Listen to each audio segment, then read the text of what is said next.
High বন্ধুরা, তো বন্ধুরা আজকে আমরা দেখতে চলেছি জাকির নায়েক স্যারের কিন্তু সুন্দর একটা লেকচার। আমরা জাকির নায়েক স্যারের কিন্তু অনেক লেকচার আমরা শুনেছি প্লাস দেখেছি। আজকের লেকচার কার সাথে কি নিয়ে তর্কতর্কি বেঁধেছে সেটাই কিন্তু আজকে আমরা দেখতে চলেছি। একদম, তো মানে এটা একদমই তর্ক বিতর্কর একটা ভিডিও হতে চলেছে, মানে লেকচারে এটাই কিন্তু হবে অবশ্যই। তো তার আগে আমাদেরকে জানতে হবে যে কেন টাইটেলটা কি গাইস আজকে। একদম, যে আমি কেন বললাম যে তর্ক বিতর্কর যে বিষয়টা সেটা কেন বলছি, তো অবশ্যই চলো তোমাদেরকে আগে জানিয়ে নিই যে টাইটেলটা কি আছে। অবশ্যই গাইস। তো বলছে এই মেয়েটার সঙ্গে রোজা নিয়ে তর্ক আর বিতর্ক শুরু হয়ে গেল। জাকির নায়েক স্যার কি কিসের জন্য গাইস রোজা নিয়ে জাকির নায়েক স্যারের সাথে তর্ক বিতর্ক হলো সেটা কিন্তু আজকে আমরা শুনতে চলেছি। একদমই তাই, মানে পুরো অবাক করা রোজা নিয়ে, তাও সেটাই আজকে দেখা। তো যারা আমাদের চ্যানেলে ফার্স্ট টাইম ভিজিট করছো প্লিজ গাইস চ্যানেলটাকে সাবস্ক্রাইব করে দিও আর পাশে থাকা বেল আইকনটি অল করে দিও নিত্য নতুন ভিডিও সবার আগে আমাদের চ্যানেল থেকে আপডেট পাওয়ার জন্য। একদম, তো আমাদের মেইন ভিডিও কোন ডেসক্রিপশন বক্সে চলে আসবে, গাইস তোমরা ওখান থেকে চেক আউট করে নিও। তো চলো গাইস বেশি দেরি না করে আজকের ভিডিওটি দেখা যাক। বোন, আপনি কি খ্রিস্টান? দুঃখিত, আপনি কি অমুসলিম নাকি মুসলিম? অমুসলিম। অমুসলিম? আমি খ্রিস্টান। খ্রিস্টান, হ্যাঁ বলুন। আমার নাম ইন্না, আমি একজন প্রাইভেট কর্মচারী। আমি যা জিজ্ঞাসা করতে চাই তা হলো ইসলাম ধর্মের শিক্ষা সম্পর্কে। ইসলাম ধর্মের শিক্ষা আমার একটি সম্বন্ধে সন্দেহ শুনতে আছে। চাই। 5 ওয়াক্ত সালাতের বিষয়ে আমি সম্পূর্ণরূপে একমত। এটি সত্যিই আমাদের শৃঙ্খলাবদ্ধ করার জন্য, এবং আমার মতে এটি কিছুটা কঠিনও বটে, কিন্তু এটি ভালো। দ্বিতীয়ত, রমজান মাসে 30 দিন রোজা রাখাকেও আমি খুব ভালো বলে মনে করি। যে বিষয়টি আমাকে সন্দেহে ফেলে তা হলো বহুবিবাহ। আমার মতে বহুবিবাহ আমাদের মতো নারীদের জন্য অত্যন্ত ক্ষতিকর। যদিও বলা হয় যে এটা ইখলাসের সাথে করা হয়, আমার মতে এটিকে ইবাদতের নামে অন্য কোনো উদ্দেশ্যে ব্যবহার করা হতে পারে। তাহলে অন্য ধর্মে কেন বহুবিবাহ নেই? এবং আমার মনে হয় আমি ভাগ্যবান যে আমি একজন খ্রিস্টান নারী। ধন্যবাদ। ঠিক আছে, এরকম আমি যদি প্রশ্নটি সঠিকভাবে শুনে থাকি তাহলে বোনের প্রশ্ন হলো, তিনি ইসলামের বহুবিবাহ প্রথার সাথে একমত নন। হ্যাঁ। অন্য ধর্মে বহুবিবাহ নেই, তিনি এটাই বলেছেন, তাই তো? হ্যাঁ। বোন, প্রথমে আপনাকে বলি, এই পৃথিবীতে এমন কোনো ধর্মগ্রন্থ নেই যা শুধুমাত্র একজনকে বিয়ে করার কথা বলে, একমাত্র কোরআন ছাড়া। আপনি একজন খ্রিস্টান, আপনি বাইবেলের যে কোনো একটা শ্লোক দেখান যেখানে শুধু একজনকে বিয়ে করার কথা বলা হয়েছে। বাইবেলে এমন কিছু নেই। এই পৃথিবীতে কোরআন ছাড়া আর কোনো ধর্মগ্রন্থ নেই যেখানে শুধুমাত্র একজনকে বিয়ে করার কথা বলা হয়েছে, একমাত্র কোরআন ছাড়া। আপনি বাইবেল পড়ুন, বাইবেলের কোথাও বলা নেই যে আপনার কেবল একজন স্ত্রীকেই বিয়ে করা উচিত। আপনি কি দেখাতে পারবেন বোন? আমি শুধু এটাই জানি যে ঈশ্বর যাকে একত্রিত করেছেন মানুষ যেন তাকে বিচ্ছিন্ন না করে মৃত্যু ছাড়া, শুধু এটুকুই। আমাকে তথ্যসূত্র দিন, বয়ান দেবেন না, প্রমাণ দিন, অধ্যায় নাম্বার, শ্লোক নাম্বার। আমি যেমন বলি, এফিসিয়েন্স অধ্যায় 5 শ্লোক 18 মদ্যপান করো না, প্রভাবস অধ্যায় 24 শ্লোক 1। আমাকে তথ্যসূত্র দিন, ব্যাস, বয়ান দেবেন না। বাইবেলের একটি মাত্র শ্লোক দেখান যেখানে বলা আছে কেবল একজন নারীকে বিয়ে করতে হবে। যদি জানেন বলুন, যদি না জানেন বলুন যে আপনি জানেন না, বয়ান দেবেন না। ঠিক আছে বোন, আমি বাইবেলের একজন ছাত্র। পৃথিবীতে এমন কোনো হিন্দু ধর্মগ্রন্থ নেই, কোনো বেদ বা ভাগবত গীতার কোথাও বলা নেই যে কেবল একজনকে বিয়ে করতে হবে। পৃথিবীর বুকে একমাত্র ধর্মগ্রন্থ যা কেবলমাত্র একজনকে বিয়ে করার কথা বলে তা হলো কোরআন। আমি আপনাকে বহুবিবাহের উত্তর দেব। প্রথমে আপনাকে আমি সংশোধন করতে চাই। এখন আমি আপনার মূল প্রশ্নে আসছি। বোন, আপনি স্ক্রিনে দেখতে পারেন, অনুবাদ স্ক্রিনে দেখাবে। প্রথমত কোরআন সূরা নিসায় অধ্যায় 4 আয়াত 3 বলছে, তোমরা তোমাদের পছন্দের নারীদের বিয়ে করতে পারো 2, 3 বা 4 জনকে, কিন্তু যদি তোমরা ন্যায় বিচার করতে না পারো তবে কেবল একজনকে বিয়ে করো। ন্যায় বিচার না করলে একজনকে বিয়ে করতে হবে। এই বাক্যটি যে যদি ন্যায় বিচার করতে না পারো তবে কেবল একজনকে বিয়ে করো, এটি শুধুমাত্র বোন। বোন, আপনি কি স্ক্রিনটা পড়তে পারছেন? ওনাকে বলুন কথা না বলতে, ওনাকে বলুন স্ক্রিনটি পড়তে। বোন, আপনি যদি ইংরেজি বুঝেন আমাকে সরাসরি শুনেন, যদি না বুঝেন দয়া করে স্ক্রিনে দেখুন। কেন আপনি অন্যদের সাথে কথা বলছেন, এর যুক্তি কি? আমাকে দেখবেন না, স্ক্রিনে দেখুন, আমি স্ক্রিনেও আছি। হ্যাঁ, অনুবাদ তো চলছে, তাই না? অনুবাদ কি ঠিক আছে? সঠিক। Hope the translator is doing a good job. So sister, don't talk with the other sister. She will not give the answer. I'm here. Okay? তো এখন বহুবিবাহ নিয়ে আপনার প্রশ্নের উত্তরে আসি। ঠিক আছে। যদি আপনি ধর্মগ্রন্থ পড়েন, যদি আপনি হিন্দু ধর্মগ্রন্থ পড়েন, হিন্দু ধর্মগ্রন্থে রামায়ণে শ্রীরামের পিতা রাজা দশরথের কথা পড়লে দেখবেন তার একাধিক স্ত্রী ছিল। যদি আপনি মহাভারত পড়েন, বোন স্ক্রিনে দেখুন, হ্যাঁ, হ্যাঁ, যদি মহাভারত পড়েন, শ্রীকৃষ্ণের কতজন স্ত্রী ছিল? 2 জন, 4 জন, 100, 1000, 16,108 জন স্ত্রী ছিল। শ্রীকৃষ্ণের 16,108 জন স্ত্রী ছিল, তাহলে মুসলমানরা সর্বোচ্চ 4 জন রাখতে পারবে না কেন? যদি আপনি বাইবেল পড়েন, বাইবেল অনুসারে আব্রাহামের 3 জন স্ত্রী ছিল, সলোমনের 700 জন স্ত্রী ছিল। বোন, আপনি কি খ্রিস্টান? তিনি খ্রিস্টান। হ্যাঁ, সলোমনের 700 জন স্ত্রী ছিল, আব্রাহামের 3 জন স্ত্রী ছিল। বাইবেলের কোথাও বলা নেই কেবল একজনকে বিয়ে করার কথা, কোথাও নেই।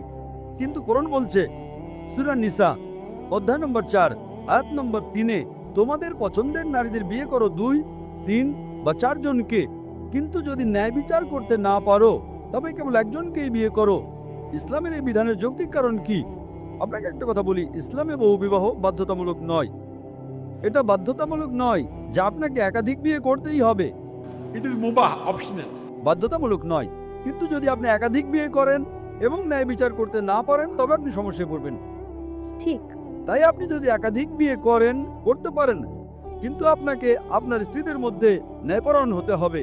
কি কারণে ইসলাম কিছু পুরুষকে একাধিক স্ত্রী রাখার অনুমতি দিয়েছে? আজকের বিজ্ঞান আমাদের বলে যে প্রাকৃতিকভাবে পুরুষ এবং নারী প্রায় সমান অনুপাতে জন্মগ্রহণ করে, কিন্তু আজকের চিকিৎসা বিজ্ঞান আমাদের বলে যে শিশু পুরুষের চেয়ে শক্তিশালী, সে পুরুষের চেয়ে ভালোভাবে রোগের বিরুদ্ধে লড়তে পারে। এই কারণেই শৈশবে শিশুকন্যাদের তুলনায় পুরুষ শিশুদের মধ্যে মৃত্যুর হার বেশি। প্রথমে আপনাকে বলি যে আপনি পুরো পৃথিবী দেখছেন, আজ যদি আপনি বিশ্লেষণ করেন তবে দেখবেন শুধুমাত্র নিউ ইয়র্কে পুরুষের চেয়ে 10 লক্ষেরও বেশি নারী রয়েছে। শুধুমাত্র মার্কিন যুক্তরাষ্ট্রে পুরুষের চেয়ে 40 লক্ষেরও বেশি নারী রয়েছে। শুধুমাত্র রাশিয়াতেই 1 কোটিরও বেশি নারী রয়েছে। তাই আল্লাহ সুবহানাহু ওয়া তাআলা জানেন যে সারা বিশ্বে পুরুষের চেয়ে কত লক্ষ নারী বেশি। তাই যদি আপনি আজ বিশ্লেষণ করেন, হ্যাঁ, এমনকি যদি আমি আপনার সঙ্গে একমত হই যে একজন পুরুষের একজন নারীকে বিয়ে করা উচিত, If one man should marry one woman, if I agree with you, তাহলেও নিউ ইয়র্কে 40 লক্ষের বেশি নারী থাকবে যারা পুরুষ সঙ্গী খুঁজে পাবে না। আপনি যদি আজ বিশ্লেষণ করেন, if you analyze today, চিকিৎসা বিজ্ঞানের দিক থেকে একজন শিশুকন্যা শিশুপুত্রের চেয়ে সুস্থ এবং সবল। জীবন চলার পথে যুদ্ধ, দুর্ঘটনা, মদ্যপানের কারণে যে মৃত্যুগুলো হয় তাতে নারীদের তুলনায় বেশি পুরুষ মারা যায়। ঠিক।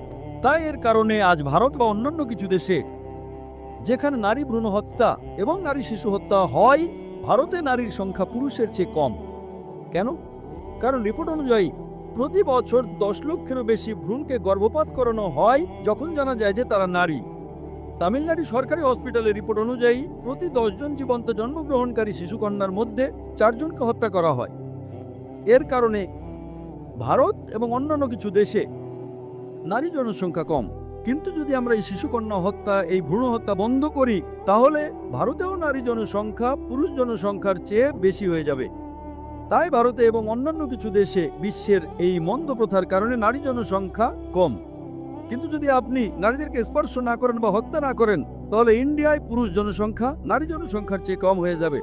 তাই আমি আপনাকে প্রশ্ন করছি বোন, হ্যাঁ, যদি আমি আপনার সাথে একমত হই যে প্রত্যেক নারীর কেবল একজন পুরুষকে বিয়ে করা উচিত, শুধুমাত্র নিউ ইয়র্কে 10 লক্ষেরও বেশি নারী থাকবে, শুধুমাত্র আমেরিকা যুক্তরাষ্ট্রে 40 লক্ষেরও বেশি নারী থাকবে, শুধুমাত্র রাশিয়াতেই 1 কোটিরও বেশি নারী থাকবে। যদি একজন পুরুষ একজন নারীকে বিয়ে করে, তাহলে রাশিয়ার এই অতিরিক্ত 1 কোটি নারীর কি হবে? আমেরিকা যুক্তরাষ্ট্রের অতিরিক্ত 40 লক্ষ নারীর কি হবে? তাদের জন্য কি বিকল্প আছে? 2টো বিকল্প। তারা হয়তো এমন একজন পুরুষকে বিয়ে করবে যার ইতিমধ্যে একজন স্ত্রী আছে, অথবা তারা গণসম্পত্তি হয়ে যাবে। গণসম্পত্তি কত কঠিন একটি শব্দ, এটাই সবচেয়ে মার্জিত শব্দ যা আমি ব্যবহার করতে পারি বোন। তাই তার জন্য একমাত্র বিকল্প হলো সে হয়তো এমন একজন পুরুষকে বিয়ে করবে যার ইতিমধ্যে একজন স্ত্রী আছে, অথবা সে গণসম্পত্তি হয়ে যাবে। আমেরিকায় গণসম্পত্তি একটা সাধারণ ব্যাপার, খুবই সাধারণ। গড়ে একজন আমেরিকান পুরুষ একজন নারীকে বিয়ে করার আগে 8 জন ভিন্ন নারীর সাথে যৌন সম্পর্ক স্থাপন করে। সে বিয়ে করার পরে কতজনের সাথে সই তার কোনো পরিসংখ্যান নেই। তাই আমেরিকায় প্রেমিকা থাকাটা সাধারণ ব্যাপার। 2 জন, 5 জন, 10 জন, 20 জন, 30 জন একাধিক আইনগত স্ত্রী রাখাটা গ্রহণযোগ্য নয়। কেন? এটা তাদের হজম হয় না। আমি জানি যে কোনো নারী তার স্বামীকে ভাগ করে নিতে চাইবে না, আমি এর সাথে একমত। কিন্তু যে কোনো ইসলামিক নারী যে উপলব্ধি করে যে তার আরেকজন বোন স্বামী খুঁজে পাচ্ছে না, সে তার বোনকে রক্ষা করার জন্য নিজের স্বামীকে ভাগ করে নিতে আপত্তি করবে না। তাই ইসলামে নারীদের রক্ষা করার জন্য কিছু পুরুষকে একাধিক স্ত্রী রাখার অনুমতি দেওয়া হয়েছে, অন্যথায় নারীরা শালীনভাবে জীবনযাপন করতে পারবে না।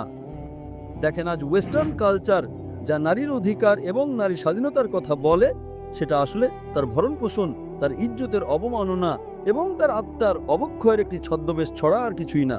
শিল্প এবং সংস্কৃতির নামে তারা কি করছে? তারা আমাদের মায়েদের বিক্রি করছে, আমাদের কন্যাদের বিক্রি করছে।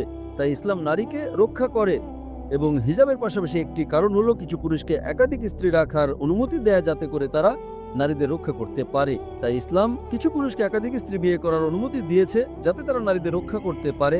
এবং আরো বিস্তারিত উত্তরের জন্য আপনি আমার ভিডিও ক্যাসেট ইসলামের নারীর অধিকার আধুনিকতার নাকি সেকেলে দেখতে পারেন। আশা করি এটি আপনার প্রশ্নের উত্তর, বোন। আপনাকে অনেক ধন্যবাদ। তো জাকির নায়েক স্যারের সাথে মেয়েটার কেন বিতর্ক হলো আর কিসের জন্য বিতর্ক হলো, সেটা কিন্তু সকলে আমরা এই ভিডিওর মাধ্যমে কিন্তু আজকে মানে দেখতে পারলাম। মানে বিষয়টা হচ্ছে যে মেয়েটা কিন্তু নিজে একটু অমুসলিম, আর অবশ্যই কিন্তু জাকির নায়েক স্যার সবসময় চান যে যারা অমুসলিম তারাই তার কাছে প্রশ্ন করুক। হ্যাঁ, আর তারপরে আর মেয়েটার প্রশ্ন ছিল যে ইসলামের ভিতরে যে এতগুলো বিয়ে কেন করা হয়, এতগুলো বিবাহ কেন করা হয়, বা অন্য তাদের খ্রিস্টানের ভিতরে অতগুলো বিয়ে হয় না, একটা বিয়ে হয়। তো সেখানে জাকির নায়েক স্যারও পাল্টা উত্তর দিয়েছে যে কোনো বাইবেলে লেখা নেই যে তুমি একটা বিয়ে করো বা তোমাদের ভিতরে একটা বিয়ে আছে। এইটা নিয়ে কিন্তু গাইস অনেকটা কিন্তু তর্ক হলো, সেটা কিন্তু আমরা সকলে দেখতে পারলাম। মানে তোমরা দেখতেই পেলে যে বলেই দিল জাকির নায়েক স্যার যে বা খ্রিস্টান ধর্মে মানে কোনো কিছু নাম বলেছে, সে অনেকগুলো বিয়ে করেছে, প্রায় 800 কতটা না 700 কতটা। তো তোমরা দেখতেই পেলে সেখানে দাঁড়িয়ে বলছে তাহলে আমাদের ধর্মে কেন 4টে বিয়ে করতে পারবে? অবশ্যই। তো মানে জাকির নায়েক স্যার সবসময় মানে শেষ কথা আর এক কথা এটাই যে যদি তোমার কথা সত্যি হয় তবে আমাকে যুক্তি দিয়ে দেখাতে হবে, যে সেও যুক্তিতে দেখালো, তুমি অবশ্যই যুক্তিতে দেখাও। কারণ অনেকই কারণ আছে। আর অবশ্যই গাইস ভিডিওটি তোমার কেমন লাগলো তোমরা গাইস অবশ্যই গাইস কমেন্টে জানিও। একদম। আর এই ভিডিওটার মধ্যে তো তোমরা কতটা জানতে পারলে আর কেমন কি বুঝলে যে মানে মেয়েটা কি চাইছিল? মেয়েটা চাইছিল যে তাদের মানে সেও কিন্তু প্রথমেই বলেছিল যে আমি খ্রিস্টান ধর্মে জন্মে আমি নিজেকে খুব গর্বিত মনে করি, সেটার জন্য কিন্তু এত কিছু। তোমরা অবশ্যই আমাদেরকে জানিও যে ভিডিওটা কেমন লাগলো তোমাদের। আর যদি ভালো লাগে অবশ্যই গাইস লাইক কমেন্ট শেয়ার করে দিও। আর যারা ফার্স্ট টাইম গাইস আমার চ্যানেলে ভিজিট করছো, প্লিজ গাইস চ্যানেলকে সাবস্ক্রাইব করে দিও। আর নেক্সট ভিডিওর জন্য কমেন্ট করতে থাকো, আমরা সেই ভিডিও নিয়ে তোমাদের কাছে চলে আসবো। অবশ্যই। তো চলো গাইস আজকের মতন এখানেই, টাটা।